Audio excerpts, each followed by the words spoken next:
At least. I picked your name. All right, good evening and welcome to the Natomas Charter School Board of Directors for February. I will call us to order at 5:02. Roll call. Doug Gaffney. Present. Nita Gushamal. Here. Excuse me, Sean King. Here. Gina Lee is absent. Correct. Dr. Mejorado. Here. Preeti is absent. Correct. Jennifer Morgan, I'm here. Ashante. Here. Okay. And our student liaisons are not yet here. They will join us when we reconvene open session. Okay, great. Hearing of the public for items on the closed session agenda. Nothing received with me. Excellent. I will adjourn to closed session to consider and or take action upon any of the following public employee performance evaluation pursuant to Government Code 54954.2. Whew. Executive Director Evaluation and Employment, Dr. Joe Wood and Dr. Walt Hanline. Adjourning to closed session at 5:03. Okay, so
Good?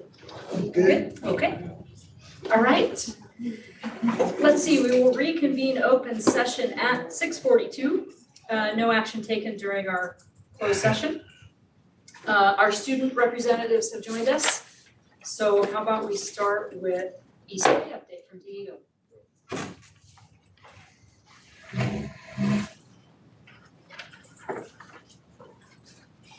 Okay, so for the month of January, we had our semester one awards. Students who showed their excellence during semester one were invited with their parents and they got breakfast and the awards were called out. They took some pictures and then school started. It was early on Wednesday. Then 2 weeks ago, there was Kindness Week. We didn't really do like dress up days, but we did do some activities to spread kindness. One of these was a positive affirmation board. People could stick sticky notes, take what you need, give what you want. Then there's kindness challenges. You would take a note from a box and do a challenge for that day, and you'd be entered into a raffle once you completed it. Then students can make bookmarks for other students, and they would put them in a little mailbox and would deliver them at the end of the week. ECA has started their esports team. Practices are held every Thursday after school. There's only 2 games right now, but I think they're planning on adding more. Right now, it's just Mario Kart and Super Smash Brothers. Counseling. So the counseling department holds group sessions where all students can go to learn and build life strategies. So there's the senior and parent meeting on February 1st and parent U on February 7th. Parents are able to learn about how students can earn college credits throughout their years in high school at ECA. There's a lot of dual enrollment at ECA. And then last Wednesday was high school preview day. ECA and PFA leadership students gave tours to potential freshmen. Then this week for ECA Spirit Week, today was Bring a Pet Rock Day, and at lunch you would decorate them, paint them, however you wanted. Yeah.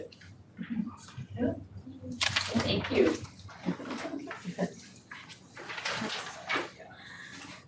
All right, how about Tanvi?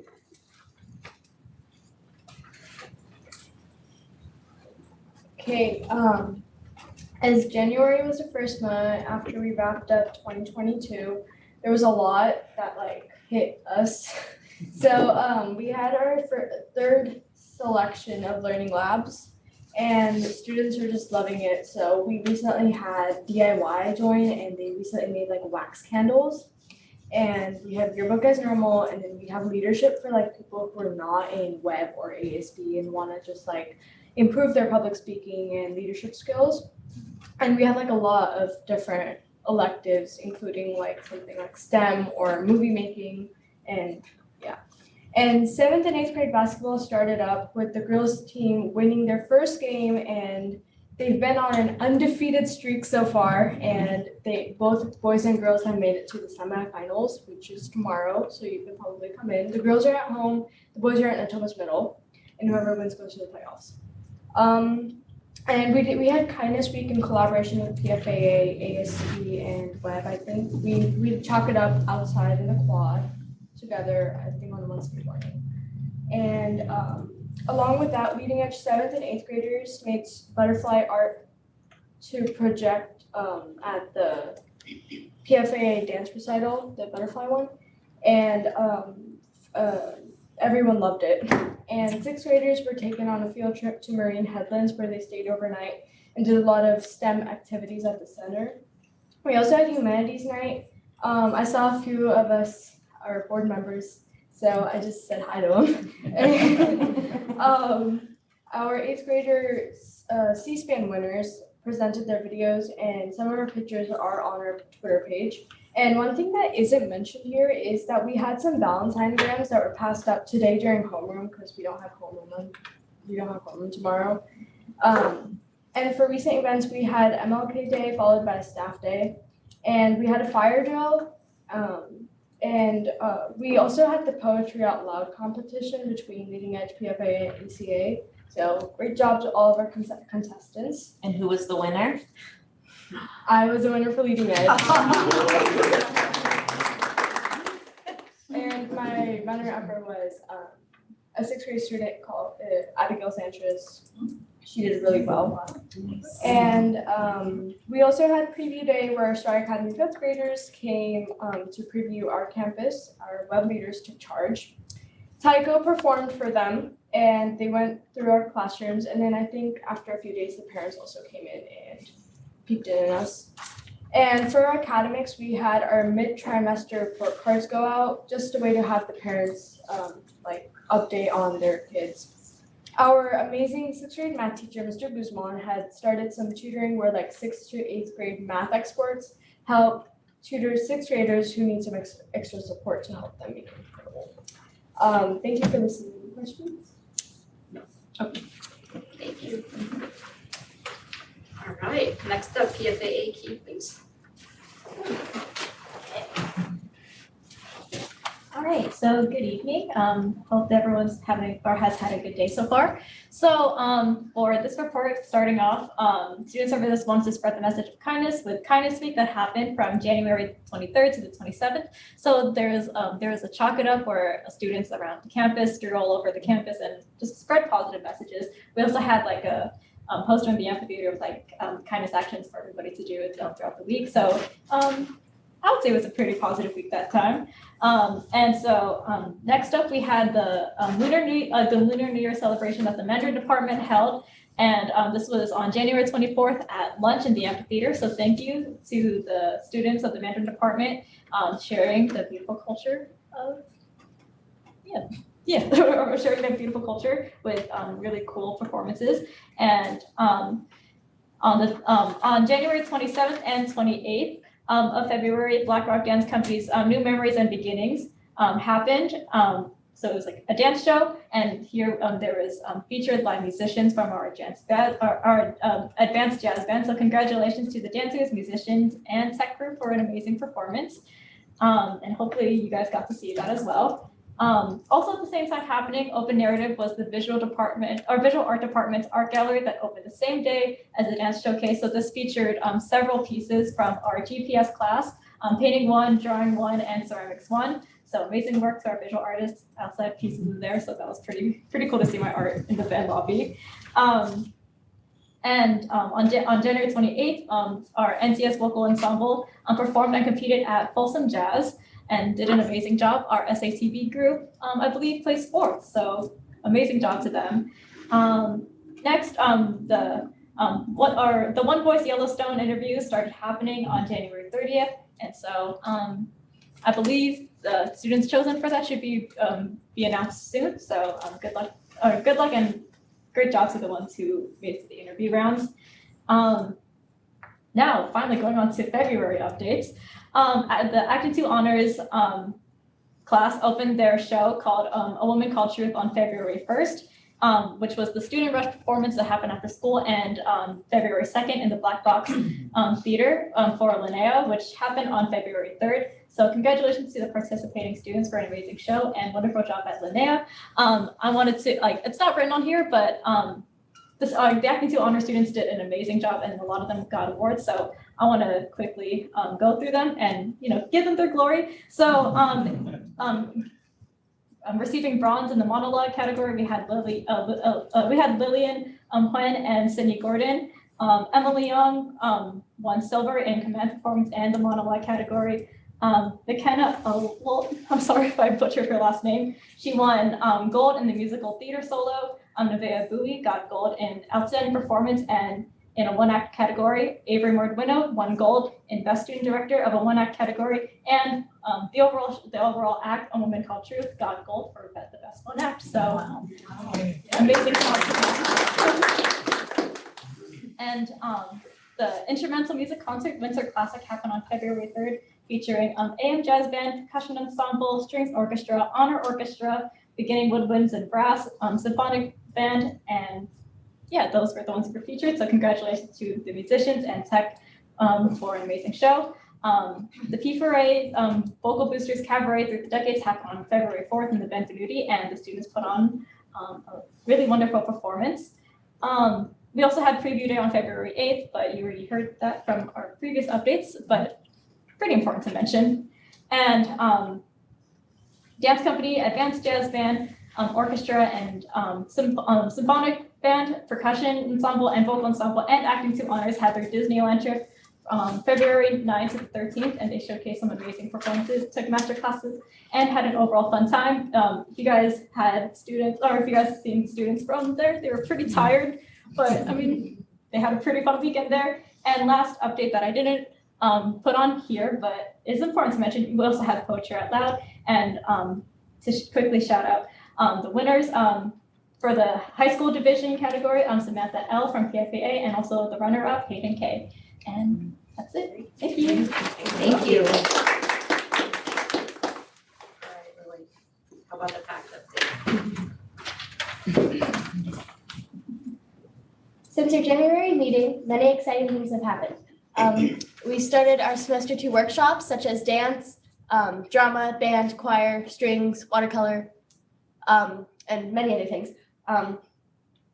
We have also gone on a few field trips. On January 13th, we went to the Academy of Science, and on February 3rd, we went to the Aerospace Museum. On January 19th, we had a family math night with fun events or like things like the glow in the dark math room, math art, escape rooms, and math games and books. And there have also been parent opportunities as well. There was our monthly coffee talk. The topic was why reading is important and how to encourage reading in the home. And the parent what I need sessions in managing big feelings, behavior, expectations at home, and supporting writing. All right, thank you. Thanks all of you for your updates. You are more than welcome to stay, but if you'd like to go. Okay, I like it. Must have we're more entertaining than I think we are. All right. Next, hearing of the public for items not on the agenda. We do have some folks online that want to make a comment. Bailey, are you on? Yes, I'm here. 1 second. Can you hear me? Yep. Okay. All right. Bailey, as soon as you start speaking, I'm gonna set the timer for 2 minutes. Okay. That timer won't start until you begin speaking, okay? Okay. I will begin. Good evening, members of the board. My name is Bailey Manisto Ishe, and I've been a school psychologist at NCS since 2019. I was a founding member of the Diversity, Equity, and Inclusion Committee in 2021, and I've been in 2020, and I've been a star parent as of 2021. In April of 2021, not even a year after the DEI committee was established under the leadership of Dr. Addie Ellis, you, the board, affirmed our work by passing a resolution denouncing hate crimes, bigotry, and violence. This resolution states that the board of directors stands with people of color, individuals with disabilities, and LGBTQ+ community, and wishes to affirm its commitment to the safety and well-being of our students, staff, and community members, and speak out against such attacks and condemning racist attacks in all forms, and renewing our commitment, defending and protecting those targeted, and seek justice and accountability. Today, I'm here to speak out. About a week ago, in a moment that I can only explain as my boss had a very vulnerable moment, she had a traumatic response to the weight of the world. And as a Black woman, I can only imagine, as her being a Black woman, I can only imagine what that felt like. The response she's received since that I've witnessed from others is the opposite of showing empathy, the opposite of condemning racist remarks, the opposite of respecting diverse experiences. And I'm calling on you today for your guidance and help from the board to find ways in which we can continue to hold each other accountable, to feel safe, and have the dialogue that we need so desperately in this community around equity, inclusion, and diversity that we very much owe our students in one of the nation's most diverse communities. I'm also a member of the Inclusive Education Department, which is the most racially and ethnically diverse department at Natomas Charter School, And right now, many members of my department feel threatened. They feel unsafe, they feel unheard, and they feel as though they cannot safely return to work without the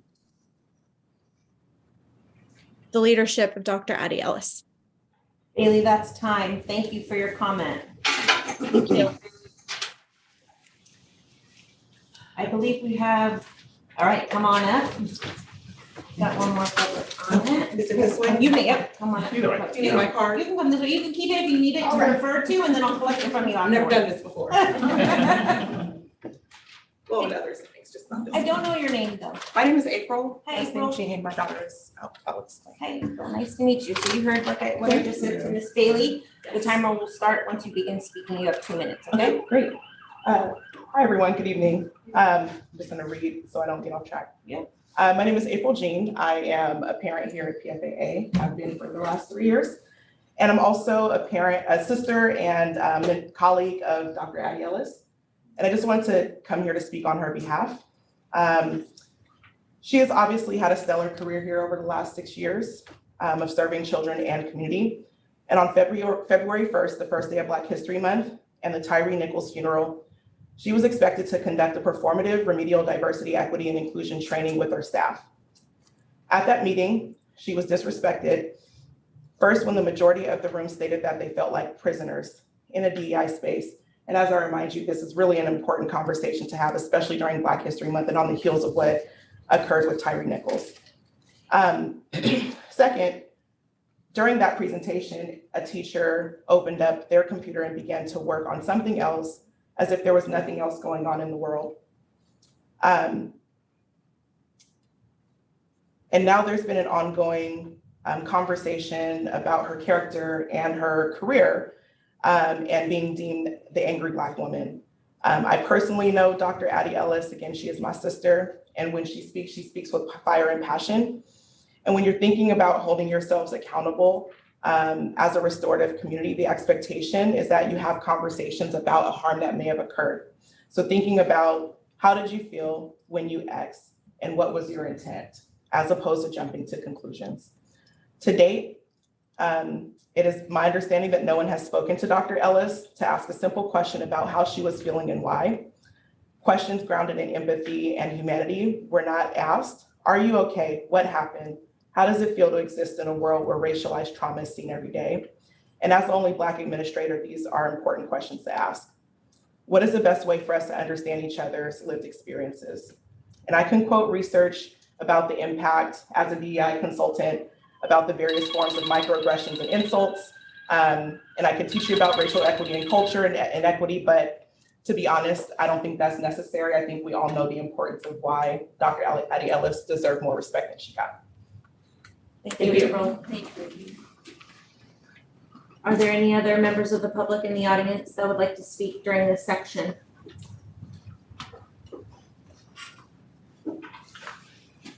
Is there anybody else online? Hearing none, we'll move to the next item. Okay. Hearing of the public for items on the agenda. Nothing received with me. Okay, thank you. Comments, discussion, tonight's agenda? Anybody? Okay, may I have a motion to approve tonight's agenda? So, Second. Is that Ashanti on the first? yes. Thank you, Dr. Mayorado. Didn't even have to ask. Consent items. Anyone?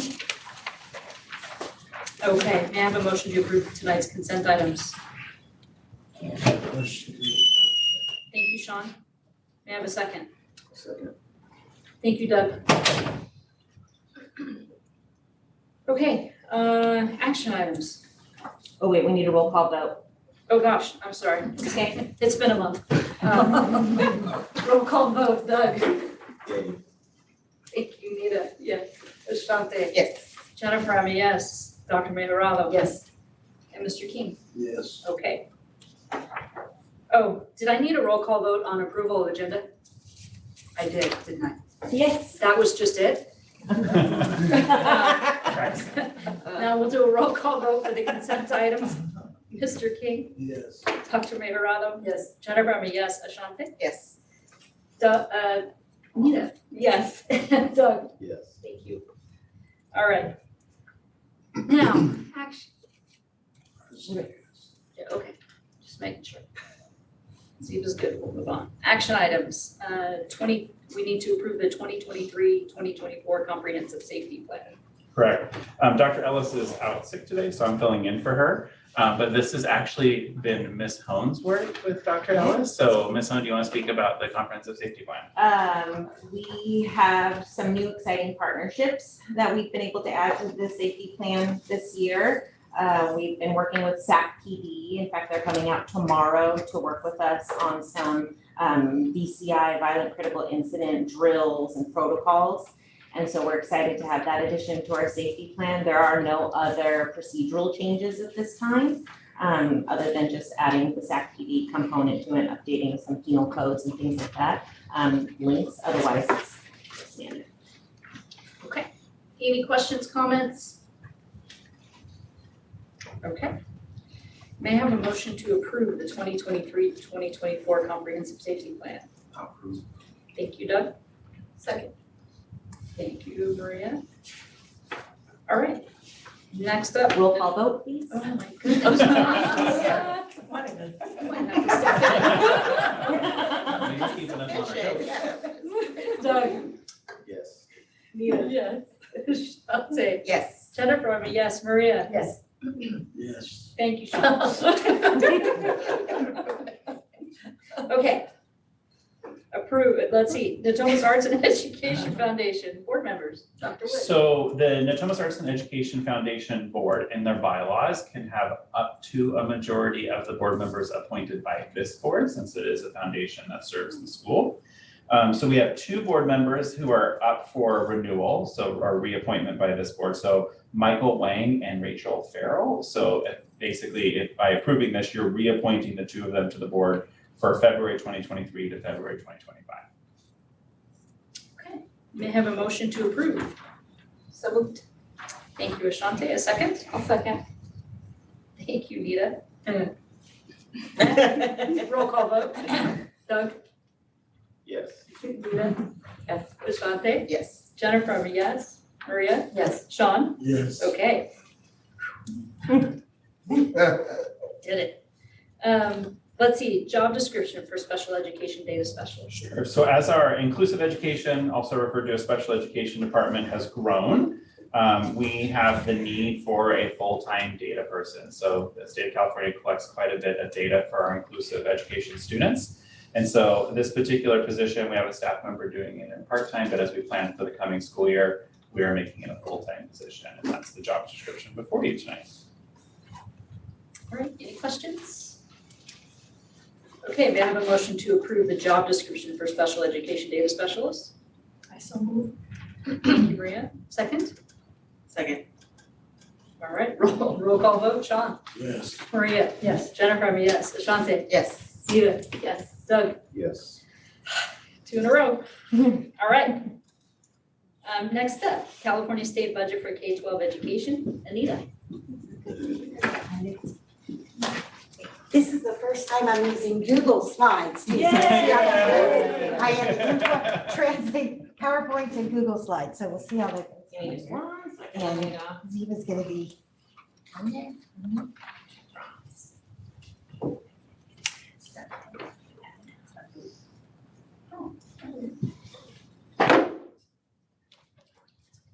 All righty.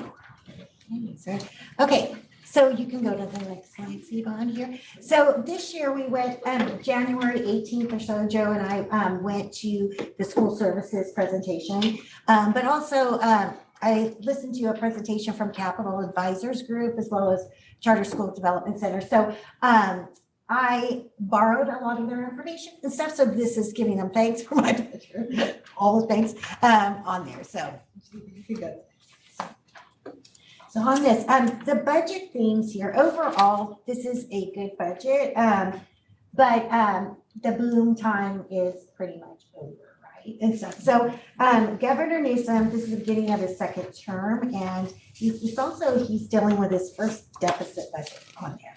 And unlike Jerry Brown, who used to lower his expectations and spending and stuff, Newsom wanted to make sure that he delivered on some of the programs that he would really wanted to focus on. So how he's addressing, he's able to address all of what he proposes without dipping into the state budget reserves, which hit the rainy day fund is very healthy. Plus we have the public schools reserve fund that also is still untouched on there. And how he addressed some of the shortfall was mainly outside of Proposition 98, which is our guarantee for K through 12 funds, and redirecting some other budgets. Now, the big takeaway for us, K-12, is that we are projecting to get an 8.13% COLA, cost of living adjustment for the local control funding formula. And the reason why it's so high is basically due to, there's a whole calculation to come up with the cost of living adjustment, but it's mainly due to the driving inflation that has gone up and stuff too. Now, on some years, if the state can't afford that, they will apply a deficit. So no matter what the cost of living adjustment formula comes out, they'll say, oh, well, we may not be able to fund that, and they'll apply a deficit factor. We have not seen that since the LCFF has been in place. And believe it or not, this is their 10th year that it's changed in this and stuff too. So anyway, also he is continuing to stay the course on his transitional kindergarten program, the expanded learning program, and universal meals as well. One thing that was a surprise is the cuts to the arts and music instructional material discretionary block grant. And it eliminates, that was the only pot of money, the one-time money that we had in this current year's budget for flexibility, that we had that discretionary component. And that was one way that a lot of schools were addressing their pension increases for this year. So now approximately a third, we're asked to reduce by about 40% or so. And that also is how he's addressing the increases for the COLA. And so basically, we will probably not be seeing any more one-time monies in the near future as far as discretionary for schools based on the economy. So, and so if we take a look at the state's fiscal concerns and stuff too, growth is, flatlining basically. State revenues are projected to be 30 billion lower over the budget when we adopted the 2022 budget. So those one-time growth dollars that we got mainly due to capital gains and moves in the stock market are pretty much slowing down at this time. Also, the Department of Finance, they're projecting slower revenues, but they're assuming no recession. So remember, the Department of Finance is under Governor Newsom's office and stuff too. So our unemployment though is still low, even though it's a little bit higher than the national average. And California has hired back or recovered all of the non-farm pandemic reduced job losses since October 2022.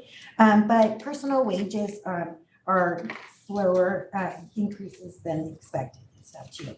And then also we had that inflation reach the 40-year high of over 8.5%. Our fiscal reserve policies and other factors have led to the stock market being very volatile. The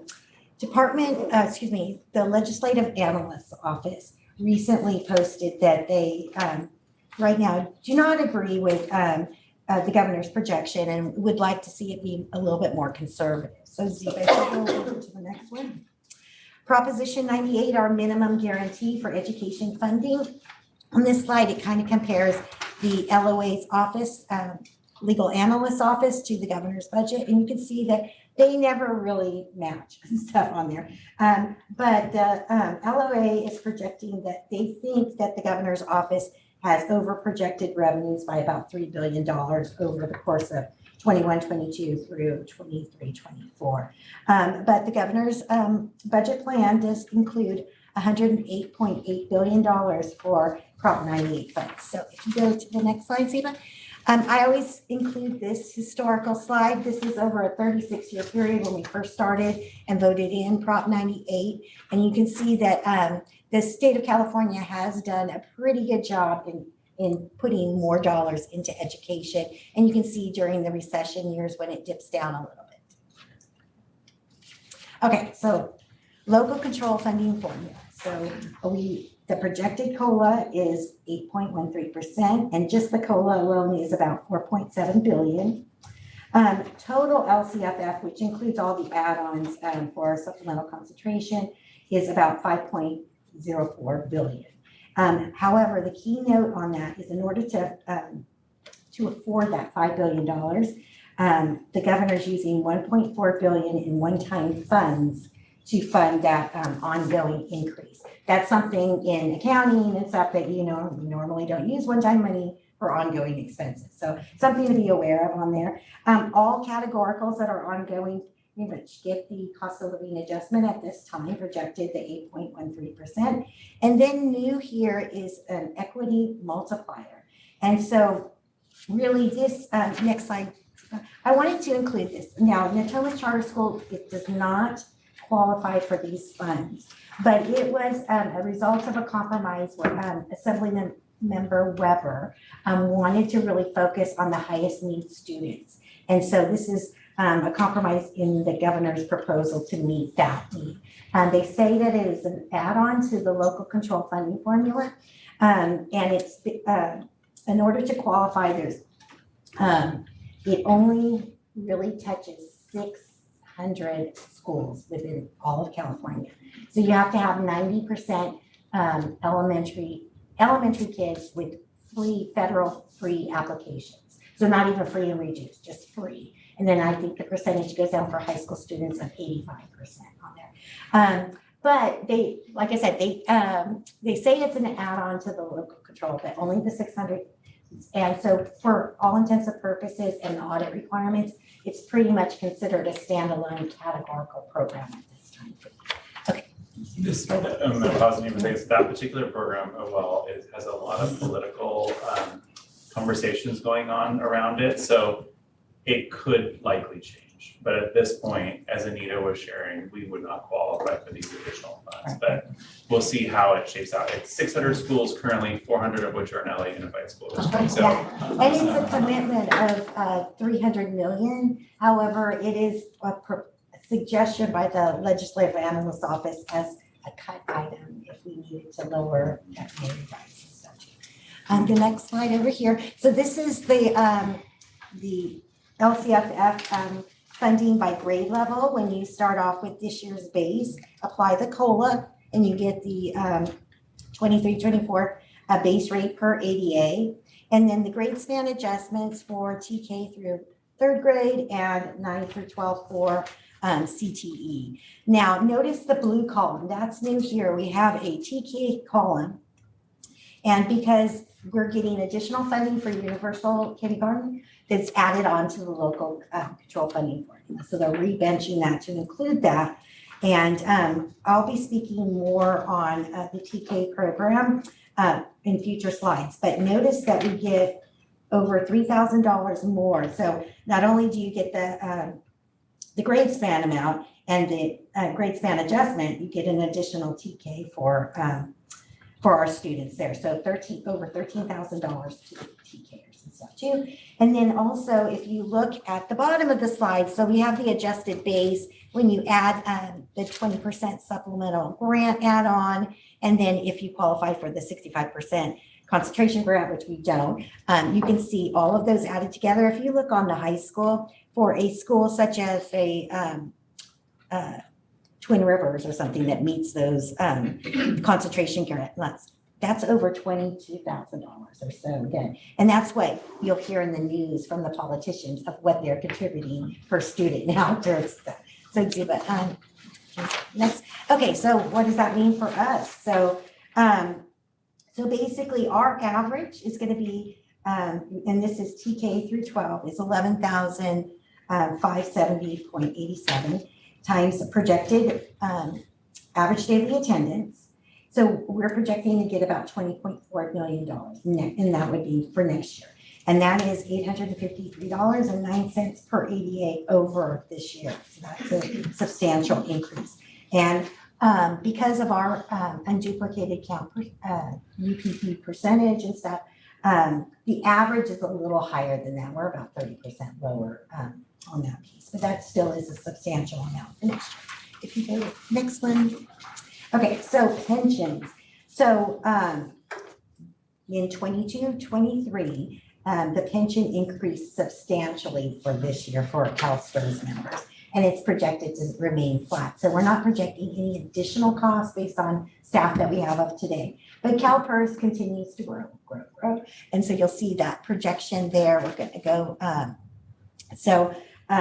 This year it's 22.93. Next year, it's 25.37. And next year it's going to jump up to 27% and then 28.1 after that. So the increase to next year's budget, I'm estimating to be about $55,000 for our CalPERS members. Quick question, there's asterisks by the numbers. Is that because it's projected but not? Yes, and it's from a capital advisor slide in statute where they had a footnote that it basically it's just the projection from their board. Their board has the power to increase it. Okay, and we go to so if we're gonna look at the updated dartboard here for planning purposes, one thing to note, it lays out this year plus next year and the 3 out years. Now, before we got news of the 8.13% COLA, when we approved this year's budget, the COLA proposed for 23-24 was about a little over 6%. And then the 24-25 year was at a 5%, 25-26 was at a 4 point something, and then 26-27 was at a high 3%. So the trade-off here, because of the shift in the economy, is we are getting next year's jumping up to over 8%, and then you'll see that we have lower COLAs in the out year for that. So that's really getting our multi-year projection. Now, this is the slide that we all love to kind of see and stuff too. So you can really see that this year we got way more revenues than what our projected expenditures are. And then next year too, we're projecting the same thing. And as well as you'll see down below, it says UI rate and in negative 33 in parentheses. So state unemployment right now in the January proposal is projecting to decrease. It's 0.5% right now, and they're projecting it to be 0.2%. However, everyone we talk to says to keep our assumptions the same because they proposed that last year and it didn't materialize. So we're going to keep it the same. And then starting with 24-25 and 25-26, you can really see that the excess of revenues over expenses really narrows. And the white box on top, when you talk about special ed contribution, that's really our unknown because it's going to be dependent on the students that come into us that need services. So, next slide. Okay, and then also I wanted to include in here for you just to keep this dated. This is the state minimum wage future forecast. So you can see that it's going to go up every January by an inflation factor and something that we will address as we are preparing our budget. All right, so going back to arts, music, and instructional materials block grant. So in this particular one, this is the program that we had a lot of discretion for. And we were projected to get over $1.2 million. So we've got 50% of that, over 600,000, and we got it in December. But the balance, the May, that's supposed to be coming in May, will probably be adjusted, or they might defer it into the next year. So we were told to plan for about a 40% reduction. So instead of the 1.2 million, we're projecting to get 727,759 from that. Okay, and again, I think that they're taking this money and backfilling the LCFF. Next slide. Okay, so I have a couple of slides on universal kindergarten implementation. So the reason why I wanted to bring this up is that, so next year it shows that the 4-year-olds whose 5th birthday occurs between September 2nd and April 2nd are included in this year, but this is also the year that we are going to start being audited. So if you go to the next slide, it comes with some kind of heavy penalty. penalties on here. So teacher qualifications on here. So basically, they have to have the right credential to teach in the TK program. Our staff meets that qualification. There was a grandfather clause there. But basically, you can see that absence rate multiplied by the LCFF TK ADA rate would be your penalty. Class size ratio, we have to have two adults pretty much, or if you have a class of 24, 2 adults. So it's a ratio of 12-1 at all times.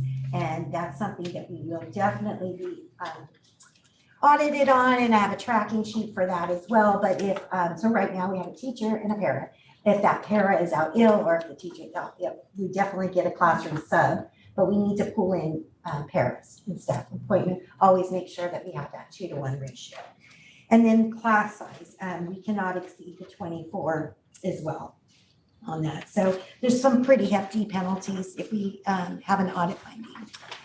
New for 23-24, the community voted in Proposition 28, Arts and Music, which is the Funding Guarantee and Accountability Act. And so basically it requires the state to provide additional dedicated funding originated outside of Proposition 98 for arts and music education. And so basically, it's the annual amount is equal to about 1% of the prior year's Prop 98 minimum guarantee. So if this year's, if we were looking at 24-25, this year's proposal was 108.8 billion in Prop 98 money. Would be 1% of that that has to go to this program. Also, we my projection is we're going to get about 250,000 on there. They really haven't released projections there, but it's based on 70% of the allocation is going to be based on enrollment for preschool through grades 12. And then the 30% remaining allocation is going to be based on our low income student ratios on there. And and we're supposed to be doling it out by school site based on their enrollment and their UPP. However, we're one school, so we have a little bit more flexibility on that. All right, and then here's a slide that also shows the use of funds. So if you are a school that's over 500 or more, you need to spend at least 80% of the funding to employ certificate and classified employees providing arts education and stuff. And so you can use the remaining funds for training, supplies, materials, and arts education partnership programs.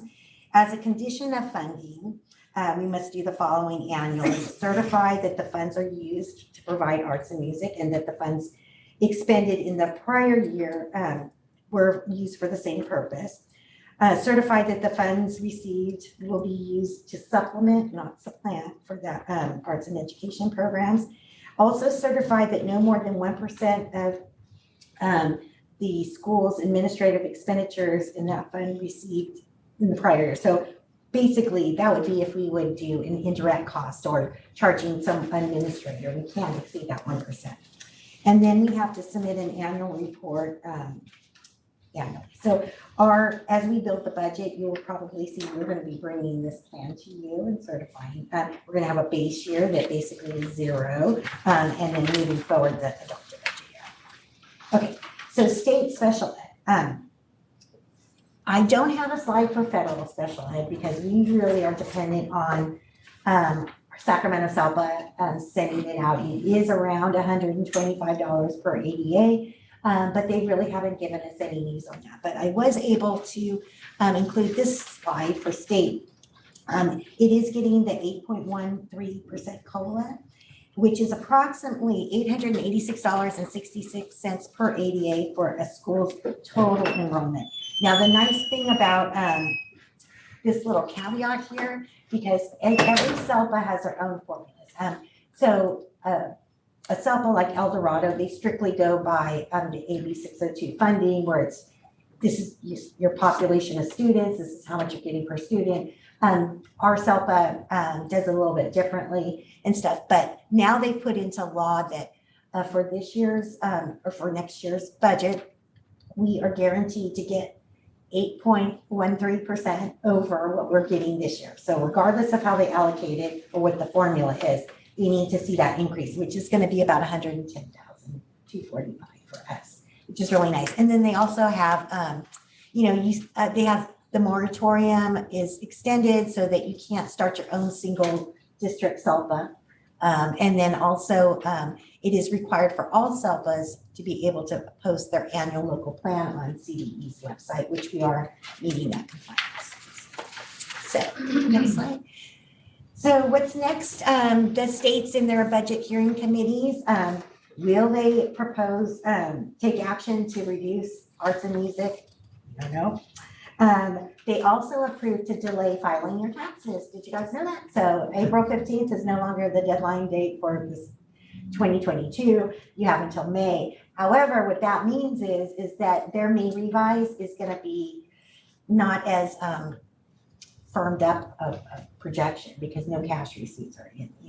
We're expecting cash receipts in by April. So again, that we could see that even though we adopt our budget on the May revised assumptions, come mid-June, when the state actually takes action and approves it, you'll see some trailer bills and a 45-day revision to settle them.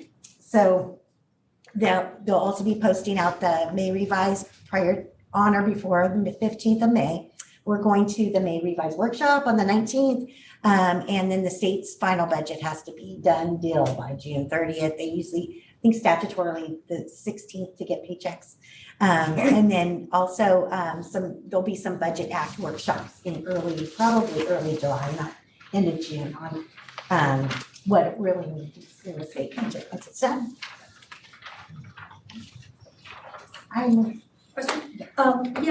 When you mentioned the penalties for not having two people in the classroom at all times for the students, given that, is there any discussion about bringing back the parent hours that we used to try to fulfill in order to support the school? So there was a bill that was passed under AB 1505 that we can actually no longer require parent hours. Additionally, to meet the requirements of that TK legislation, the additional adult that is in the classroom actually has to have certain skill sets and certifications, which I think it's in the trailer bill related to this budget are actually going to get more significant. So right now, it's currently like any adult that is an employee of the school. But in the future, they're going to have to meet certain minimum certifications in terms of like early childhood education units, that sort of thing. But certainly going back to your original question, we always welcome parent volunteers on campus. And next year, we've actually already been talking about how we want to try to build that out even more as an additional resource for teachers, especially post-pandemic, as students might be having additional academic or behavioral needs in the classroom. An extra set of hands is always appreciated. And right now we have a teacher and a para. Correct. Yes. Yep. Yeah, and Mrs. Kaler is really on top of watching that and stuff too, pulling in. We actually are very, very well set up for our TK. We just need some buildings. If anyone knows a legislator that would approve some buildings for charter schools for TK, we would be all over that. Okay, next up, don't move, business services update. Okay, all right, so I was looking back and the last time I shared a business department update with you guys was in November of 2021. And then for some reason last year we skipped. And so we're preparing these slides and stuff too. You'll see that there was a theme because I would ask Joe to let's postpone or do it with the first interim report in December. And then it kind of got shuffled to February. Here, I love this slide here that the key to success is action and the essential in action is perseverance. So last time I was here, and this was again back in 2021, I introduced new staff members and stuff. We skipped a year. We had some new staff members in between that time. And so now we have a whole new team. And I think I was talking to a few of you at our strategic planning back in the summer, and that 5 out of 6 of my employees were brand new this year and stuff. So just a reminder, next slide, of what we do. This is all we do. And it was very tough with 5 out of 6 people and stuff. And each of those things is has a whole list of stuff underneath it, budget development, budget monitoring, budget reports. So next slide. Ta-da, we were Christmas. Okay, so this is courtesy of the landing, had a backdrop, and Keisha was so nice enough to put this little thing on there for us on there. But coming together is the beginning, staying together is progress, and working together is success. There. So I want to introduce you to my new team. So I forgot to have somebody take a picture with my Christmas scarf on. So I have the board picture on there, but I don't know if you guys know, but so January of 2023 was actually my 10th year here at the Thomas Charter School. Yeah, and then counting in between some Dixon, but before that, the Thomas Unified oversight of the charter school for 14 and a half years prior to that and stuff too. So I was thinking back, I'm old, but I know a lot about budget on there. So I want to start off with Kawana over there. So Kawana had joined us in May of 2022, and she is alumni, class of 2003, excuse me, and stuff. And so she is so excited to work here. She has a little one that's going to be going to Star Academy next year. She's our HR analyst and has really such a positive attitude, brings a wealth of knowledge in here and stuff too. And then we have Karen down at the bottom. Karen was hired in January of 2022. So she made a year already. Okay. So Kawana's almost a year. So Felicia Howard, she also is our human resources and payroll specialist. And she's in charge of recruitment in the interview process, assisting Kawana with all of the paperwork and human resources and open enrollment. So Felicia started in July of 2022, right at the beginning of the school year. Then we have Joseph Simo, and him and my little sweet Mai over there started in August of 2022. And Joseph is our payroll specialist on here. And he's thrilled to be here. He was a store manager prior to coming to us, working lots of holidays, weekends, nights, and things like that. And he lives in the community, and he has a life now with his family. I don't keep him here too long, right? And so he's doing wonderful in payroll. And then we have Rolina. Rolina is my senior employee. So she was hired in November of 2017, and she has reached her 5th year on that piece. And so she's my historical reference on there. And Mai as well, she is a accounts payable, and she came to us with the same day as Joseph. I had 2 people starting. So there is times when I was especially over the summer, going from desk to desk to desk to desk and stuff for the training purposes and stuff like that. So next slide, please. Okay, so with all of that and with the new staff, we have a lot to celebrate for our achievements and successes and stuff.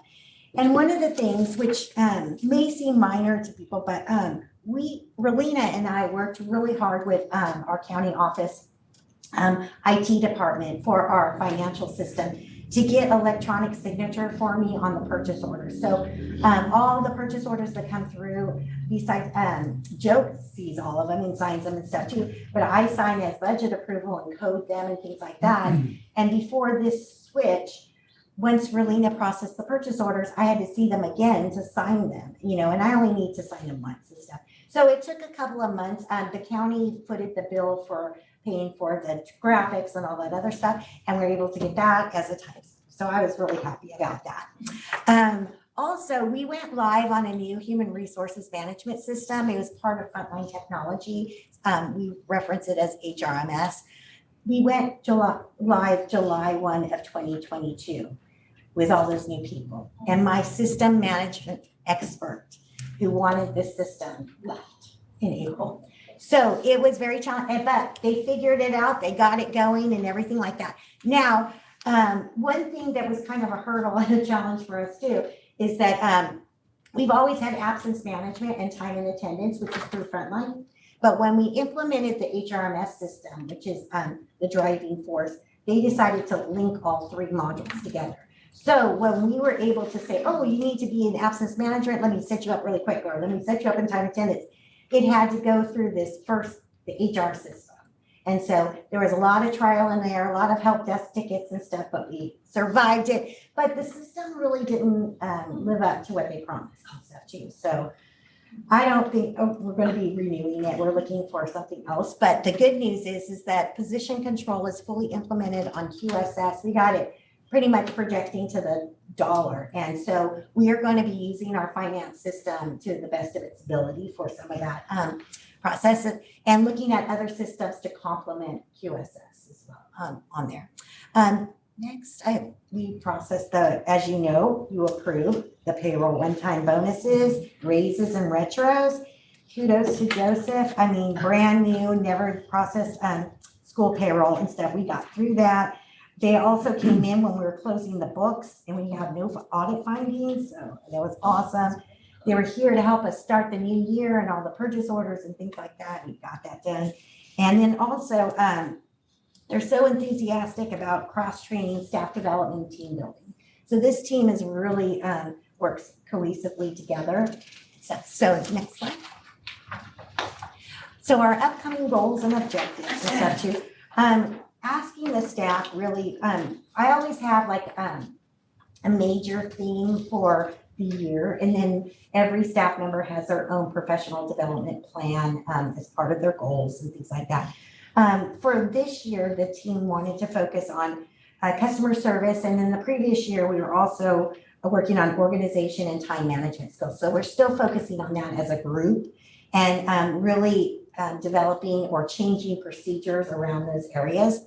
But we also spend a lot of money on staff development and stuff too. And so today we had a retired consultant from the county office coming in with Joseph, which is, and since he's so great, she was able to focus on the advanced techniques and retirement reporting and things like that and stuff. So we are participating in user groups and network groups and things like that, especially on the human resources side. We have a lot of team meetings on that time too. So with those team meetings that we have, we're continuing to reinforce and refine our procedures. We're participating in more job and career fairs. And so we have a couple of them coming up. Lighthouse Charter School reached out to Joe, as well as another charter school, I don't remember it off the top of my head, to get charter schools to do their own job fair, because we're not Natomas Unified or Twin Rivers where they have, so many and it's worth people coming and stuff. So we're trying to organize that together. In the COVID years, there was an online job fairs and stuff too. But with human resources, the coordination of that, that's fine for the job fairs. But the technical aspects, you really have to have someone that knows what's going on in the classroom. So Laura has been helping out quite a bit on that. I personally don't like the online job things because it's impersonal to me. I don't really like it. But I know Tasia has volunteered to kind of help out, because when they ask, what's it like in the classroom? Or what do you mean by developing your own instruction or whatever it is? So we're going to be seeing a lot more of that. And so logistically, Kawana and Felicia will kind of coordinate those things, but we do have to have somebody from the instructional side to be there and stuff too. And it could be a great opportunity for our aspiring leaders group to participate in that too as well.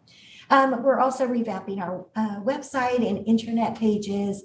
We want to move all our teacher substitutes to time and attendance. So we're trying to tweak that system because it works great for a full day, but when you go to hourly for lesson 4, we have to come up with some formulas.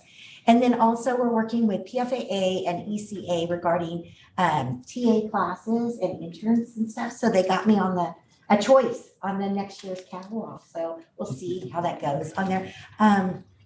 Other thing that I want to say, that I don't see it on this particular side, but it should be on successes if you go back. One more, see if I, student work program. I'm so happy how that turned out and stuff. Technology is very popular. They've had some students coming back and forth. Also custodian too. We had one dedicated student. Unfortunately, no one volunteered for the business office and stuff, but I was happy to work with the students, get their feedback, make sure that they were coming and stuff. So for IT, because we've been bringing back the same people that were selected. We're gonna go through another application process to get a whole new group of students. So they're excited for that, so we'll see that as well. And then, last slide, were any questions on there? Just go, if you look really closely, most overnight successes took a long time. That's right. Okay, I'd be happy to answer any of your questions. So for your student recruitment, I forget what grade level and all that for your student. Right, so we said 16 and up for that, so it's junior, senior pretty much on that piece and stuff. And like I said, they got overwhelming applications for IT and stuff too. And then we had one custodian one and stuff too, so doing good. I'll be happy if I get a TA or a student intern from PFAA, because, we'll basically have things for them to do. I do have 2 students, Laura's daughter and her friend will be working for they're graduating seniors, and they will be helping us out in the summer before they go to college and stuff. So I'm excited about that because the ones that we had for was BLA at the time and stuff were great students and stuff too. We really developed some relationships with them and everything. And I'm listed as a professional reference, and they can add it to their resume. That's really awesome. I just want to give Anita a real shout out and gratitude, because I don't know if you saw it, but like as everything was changing during the summer, she was really the glue that held the team together, from showing everyone how to do, like she helped them with payroll, then go over to accounts payable, then back to payroll, then like over to HR, and was having to sort of moonlight with her own responsibilities. So I just want to say thank you. And I didn't hide under my desk once.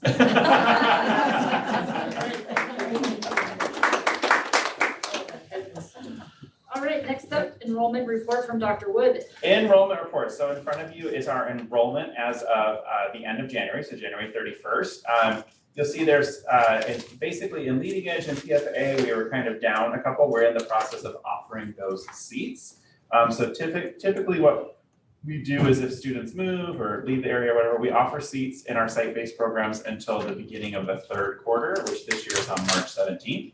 So we'll be adding students to any empty seats for basically the next month. And then of course, PACT and EC are kind of always enrolling up until that 3rd quarter. Big exciting news is that the applications for the coming school year, that if you want to be in the lottery, those applications close this Friday. And currently, as of this afternoon, we were at 1,519 applications, which is a little bit below, like it's about 40 below where we were last year. So we'll probably catch up to that by the end of the week, but about 200 ahead of where we were the year before. So far looking like a strong application season. So good. Enrollment update. Well. Thank you, Dr. Wood. It's her time to shine. Right. Ms. Hone. This is your February reminder. What are you reminding us of? There will be another reminder in March. And at the end of March, it's when we get really serious. See if it starts visiting your house looking for your Nope, Will we just get friendly text first at least? I heard that you're happy to come by and pick them up personally. happy to do that. With a That's all, smile. just your friendly reminder. Please get them in or ask questions if you have any. Okay. Last item for the evening is our, not last action, I should say, is our board policy 1312.5, Title IX. So a little overview on that. I really was doing Jennifer's part, but I just started talking. You know what, the way I'm going. I'm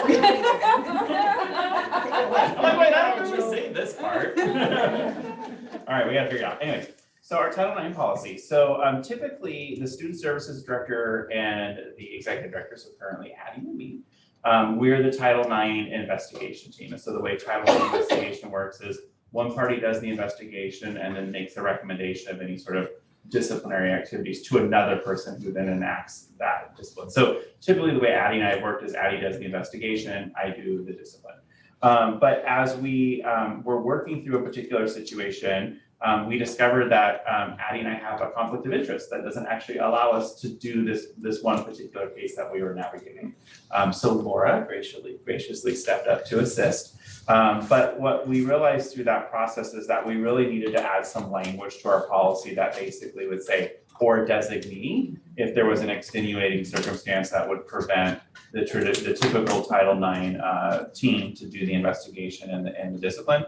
The administrative designees still have to meet all the same requirements in terms of attending Title IX training before they could do the investigation.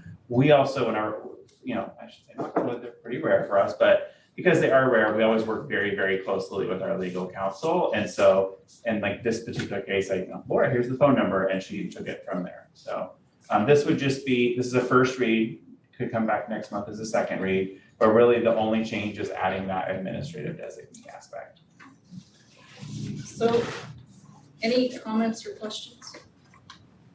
So, I have some. I feel like we are, and maybe this was intentional, so I wanted to ask you. I feel like we're interchanging encourages and expects. So in certain spots, we're saying NCS encourages its employees to demonstrate, but then other areas we're saying expect. So I feel like, to the extent we can, lawfully, staff is expected. Students may be encouraged, right? We can't force them to do anything, but I feel there needs to be an expectation on our staff to, in this case, demonstrate effective problem solving, anger management, and self-confidence skills for NCS students. And there's a couple of spots in there. And then I wondered about on 176, so in the reporting section, there's any student who believes they've been subject to misconduct, prohibited, is encouraged, so we want to fix, well, students are encouraged, so that's okay. But I feel like it's then repetitive with the sentence at the bottom of that page. Oh, I see what you're saying. And then again, we use encouraged and expected, so. Yeah. I see what you're saying. That is a great question. This language comes directly from our legal counsel, but we can connect with them and kind of see if there's any intentionality between the expected and encouraged. But I hear what you're saying, that to the greatest extent possible with staff having it be expected and with students having it be encouraged. This policy has actually also, from a legal standpoint, changed multiple times. Every time there's a new presidential administration, some things change around these policies, this particular policy. So there might be a reason. I knew that they had shared that there was some updated language. Yeah. Now that but it adopted it previously. But we can check with our legal counsel on that. Any other questions about the Title IX policy? Right.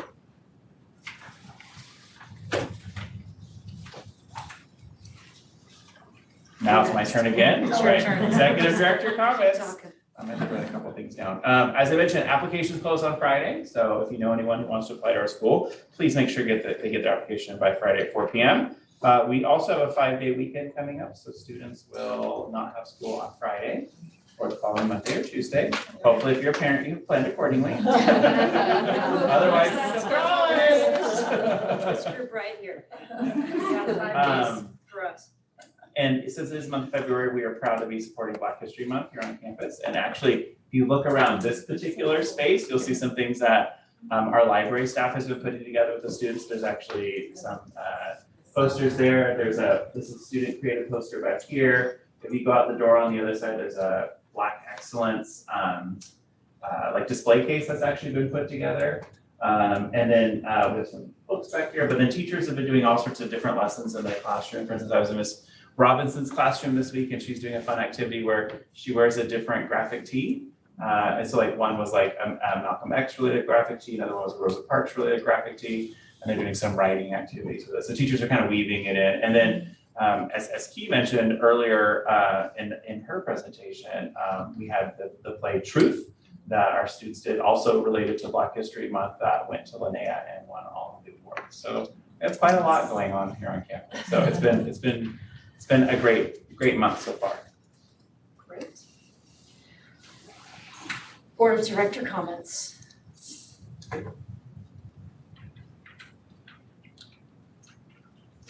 Great meeting. Hey, Progress, yeah. future board agenda items. We'll be back in March. On March 15th, you should see our strategic plan. We also will have our ethnic studies presentation coming up and looking at some college readiness data. Those are things that come up. Oh, and second interim. Those are things that come up. And a reminder for conflict of interest. I look- It's a great meeting, bring your 700 form. Oh, happy good for you. Yeah, Sean's done. You should get a star. Yes, they should. Okay, well, if no one objects, I believe we can adjourn the meeting at 7:52.